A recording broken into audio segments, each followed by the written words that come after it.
అనేది హిందూ మతం ఆధ్యాత్మిక సమ్మేళనాలలో అత్యంత ముఖ్యమైనది. ప్రతి 12 సంవత్సరాలకు ఒకసారి ఈ మేళాను నిర్వహిస్తారు. ప్రయాగ్రాజ్, హరిద్వార్, ఉజ్జయిని, నాసిక్ నగరాలలో మాత్రమే దీనిని నిర్వహిస్తూ ఉంటారు.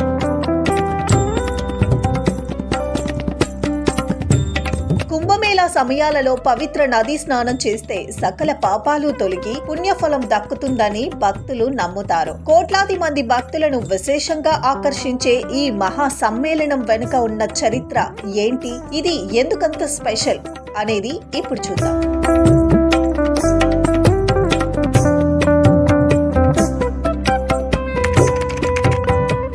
దేవతలు, రాక్షసులు అమృతాన్ని పొందటానికి పర్వతాన్ని మదనంగా ఉపయోగించి సముద్రాన్ని మదించారు. ఈ క్రమంలో అమృత కుంభం నుండి కొన్ని బిందువులు భూమిపై ప్రయాగ్రాజ్, హరిద్వార్, ఉజ్జయిని, నాసిక్ ప్రదేశాలలో పడి ఆయా ప్రాంతాలకు పవిత్రత చేకూరిందని చెబుతారు. అందుకే ఈ 4 ప్రాంతాలలో మాత్రమే కుంభమేళాను నిర్వహిస్తారు.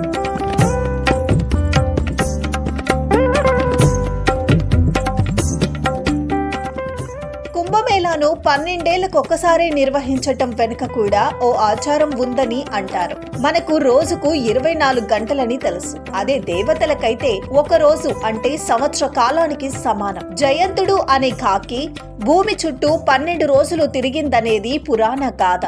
ఆ లెక్కన 12 సంవత్సరాలకు ఒకసారి మేళా జరపాలనేది ఆచారంగా వస్తోంది.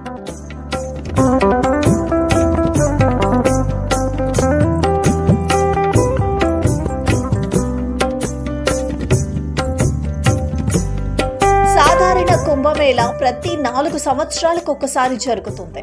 అర్ధ కుంభమేళా అనేది ప్రతి 6 సంవత్సరాలకు ఒకసారి హరిద్వార్ లేక ప్రయాగ్లలో జరుగుతుంది. పూర్ణ కుంభమేళా అనేది ప్రతి 12 సంవత్సరాలకు ఒకసారి జరుగుతుంది. ఆఖరుగా 2013లో కుంభమేళా, 2019లో అర్ధ కుంభమేళాలు జరిగాయి.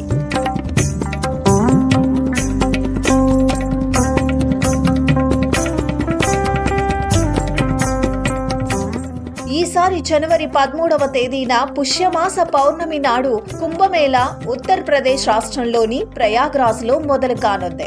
45 రోజుల పాటు జరిగే ఈ ఉత్సవం ఫిబ్రవరి 26న మహాశివరాత్రితో ముగుస్తుంది. ఈ 45 రోజుల్లో 6 రోజులను భక్తులు ఎంతో విశిష్టమైనదిగా భావిస్తారు.